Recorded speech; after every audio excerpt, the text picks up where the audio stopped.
Himalayan पर्वत श्रृंखलाएं प्रकृति के अटूट स्तंभ के रूप में हमारे देश के गौरव हैं। हिमालय की प्राकृतिक धाराओं और विशाल नदियों में देश की अत्यंत मूल्यवान प्राकृतिक संपदा समाई हुई है। इसके अंदर सुंदर घाटियां, प्राकृतिक झीलें और जलाशय हिमालय की सुंदरता को चार चांद लगा रहे हैं। हिमालय से लगभग 19 नदियों का उद्गम होता है और हिमालय की जनसंपदा में लगभग 258 प्रकार की मछलियां मौजूद हैं। ऐसी मछलियों में एक महत्वपूर्ण नाम हिमालयन महासीर का है।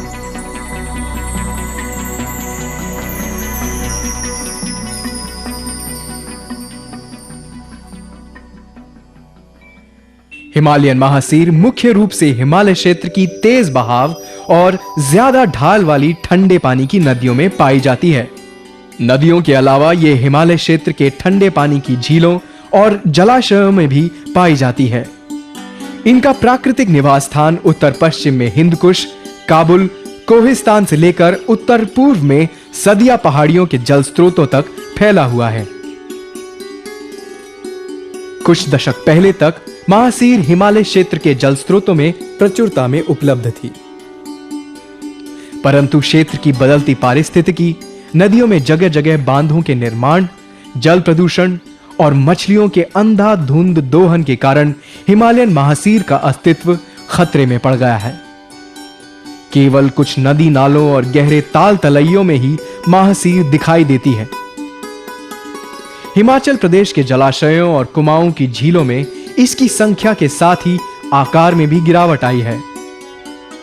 कुमाऊं की नैनीताल एवं मालवा ताल झीलों में तो महासीर अब पूर्ण रूप से समाप्त हो चुकी है।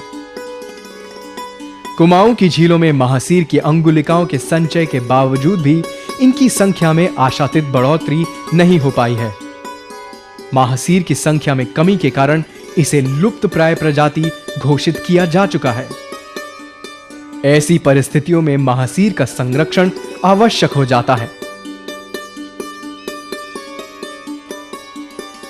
इस बदलते और चिंताजनक परिदृश्य में शीत जल मात्स्यिकी का महत्व देखते हुए भारतीय कृषि अनुसंधान परिषद ने वर्ष 1988 में उत्तरांचल राज्य के नैनीताल जनपद में स्थित भीमताल में राष्ट्रीय शीत जल मात्स्यिकी अनुसंधान केंद्र की स्थापना की। देश के पर्वतीय क्षेत्रों में मात्स्यिकी विकास के साथ साथ लुप्तप्राय हिमालयन महासीर में कृत्रिम प्रजनन द्वारा बीज उत्पादन करना, इनके पुनर्वास तथा संरक्षण के प्रयास करना केंद्र का मुख्य उद्देश्य है। इन प्रयासों को जानने से पहले एक नजर डालते हैं सुनहरी महासीर के दिलचस्प जीवन पर। अपने चमकदार सुनहरे शल्कों के कारण यह सुनहरी महासीर के नाम से भी जानी जाती है। इसका वैज्ञानिक नाम टोरप्यूटिटोरा है। सुनहरी महासीर भारत की सबसे उत्कृष्ट मछली है, जिसको आखेटकों द्वारा काफी पसंद किया जाता है, जिसका शिकार काफी अद्भुत और रोमांचनीय होता है। छड़ी में फंसी मछली जब संघर्ष करती है और बच निकलती है तो ये आखेटकों का मन जीत लेती है।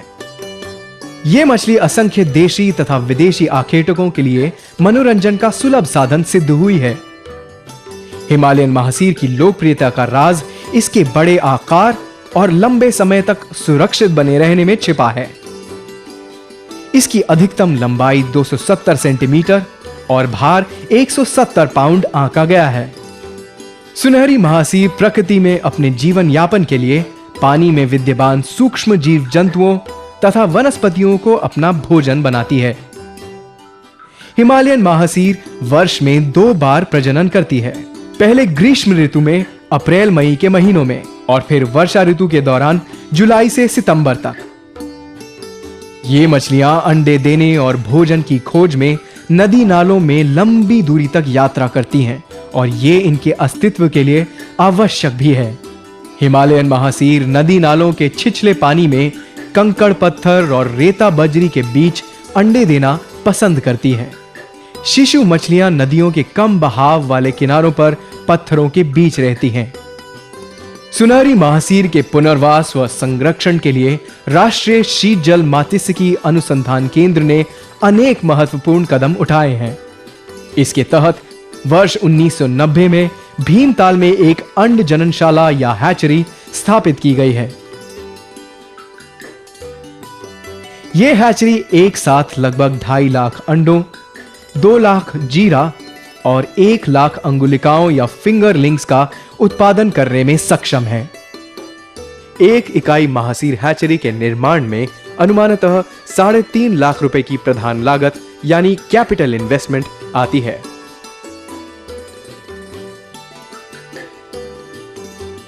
तत्पश्चात 1 लाख रुपए की वार्षिक लागत से 1 लाख अंगुलिकाएं प्रति वर्ष प्राप्त की जा सकती हैं।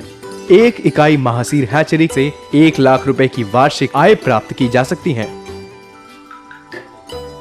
केंद्र द्वारा हिमालयन महासीर के बीज पड़ोसी राज्यों, कृषि विश्वविद्यालयों तथा हिमालय क्षेत्र की मात्स्यिकी से संबंधित अन्य एजेंसियों को भी उपलब्ध कराए जाते हैं। इस प्रकार ये हैचरी सुनहरी महासीर की तादाद बढ़ाने में महत्वपूर्ण योगदान कर रही है। इसी प्रकार चंपावत जिले में स्थित संस्थान के छीड़ापानी मत्स्य फार्म में भी एक हैचरी का निर्माण किया गया है। यहां पर महासीर के बीज उत्पादन व रखरखाव के लिए ग्रीन हाउस प्रौद्योगिकी का प्रयोग किया जा रहा है, जो निस्संदेह इस केंद्र द्वारा महासीर के संवर्धन एवं संरक्षण के लिए किए जा रहे प्रयासों की श्रृंखला का एक सशक्त कदम है। उत्तरांचल राज्य के चंपावत जिले में ही स्थित है श्यामलाताल झील। इस झील में राष्ट्रीय शीत जल मात्स्यिकी अनुसंधान केंद्र के वैज्ञानिकों के अथक प्रयासों एवं सूझबूझ के कारण आज आशा अनुरूप महासीर मछलियों का उत्पादन किया जा रहा है, जो कि निश्चित रूप से इस क्षेत्र के पर्यटन विकास के लिए एक अच्छा प्रयास है। सुनहरी महासीर के बीज उत्पादन के लिए सर्वप्रथम प्रजनकों का संग्रह किया जाता है। इसके लिए परिपक्व नर व मादा मछलियों को प्राकृतिक स्रोतों से जाल द्वारा पकड़ा जाता है। परिपक्व मादा मछली का पेट फूला हुआ होता है और उसका जनन छिद्र गुलाबी रंग लिए उभरा हुआ होता है, जबकि परिपक्व नर मछली की पहचान के लिए उसके पेट को हल्के से दबाने पर आसानी से शुक्र रस अर्थात मिल्क की धार बहने लगती है। मादा मछली से परिपक्व अंडे प्राप्त करने के लिए मछली को सिर की ओर से उठाकर मछली के पेट को अंगूठे और तर्जनी से ऊपर से नीचे की ओर धीरे धीरे दबाते हैं। इस तरह नीचे रखी ट्रे या तश्तरी में अंडे इकट्ठा हो जाते हैं। एक मादा मछली से 2500 से 6000 अंडे प्रति किलोग्राम शरीर भार की दर से हासिल हो जाते हैं। इसी प्रक्रिया को नर मछली के साथ दोहराते हुए मत्स्य शुक्र या मिल्ट इकट्ठा किया जाता है। फिर ट्रे में अंडों को निषेचित कराया जाता है। निषेचित अंडों को कुछ देर इसी प्रकार रखने के पश्चात इनको साफ पानी से बार बार धोया जाता है, ताकि अंडों में पड़े हुए अधिक शुक्र रस की मात्रा व अन्य गंदगी बाहर निकल जाए।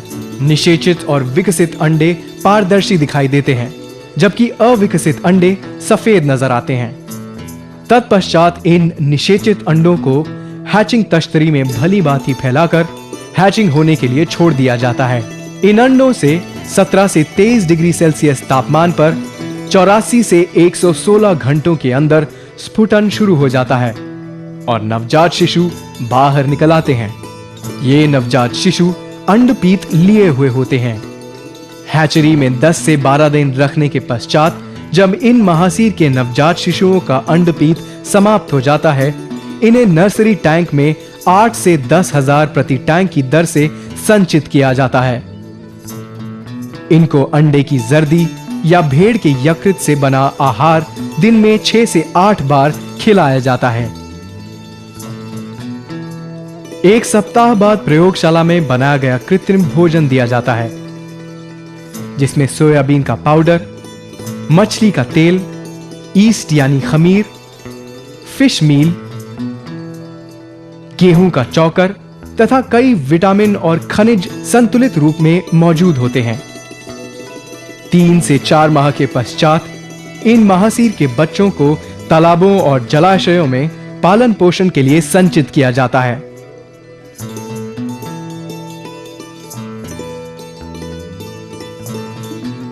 इस अवस्था में भी इन्हें ऐसा पूरक आहार दिया जाता है जिसमें 30 से 45% प्रोटीन की मात्रा होती है। राष्ट्रीय शीतजल मात्स्यिकी अनुसंधान केंद्र द्वारा विकसित कृत्रिम प्रजनन और हैचरी तकनीक से बड़े पैमाने पर सुनहरी महासीर का बीज उत्पादन संभव हो गया है।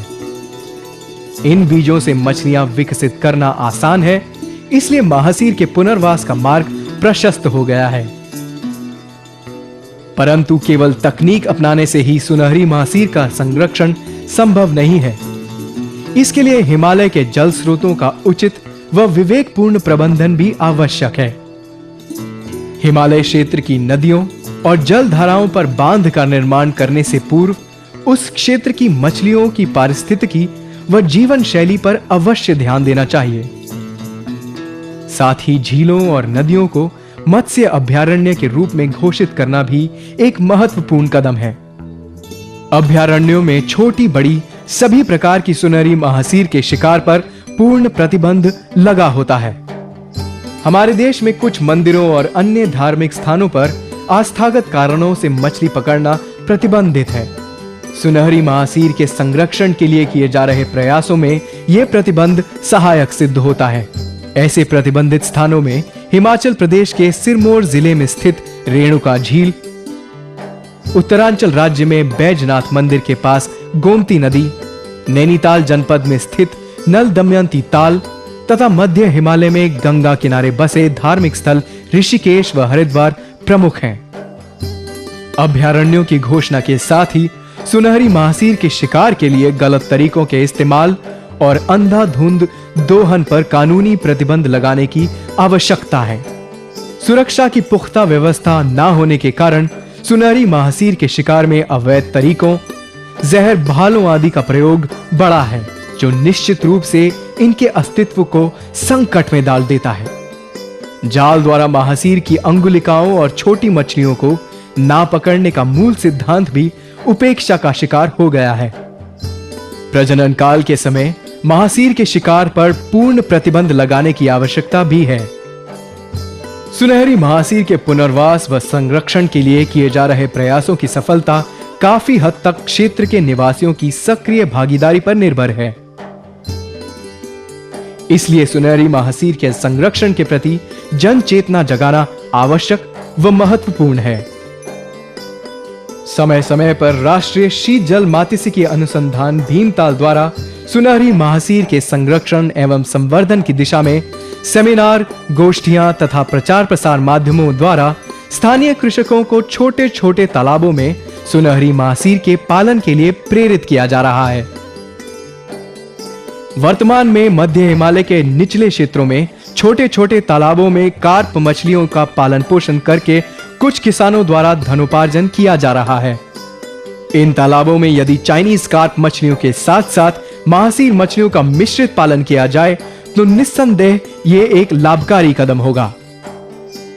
हिमालयन क्षेत्र के निवासियों के लिए मत्स्य पालन एक लाभकारी व्यवसाय है, जिससे न केवल आय प्राप्त होती है बल्कि प्रोटीन युक्त भोजन की कमी को भी पूरा किया जा सकता है।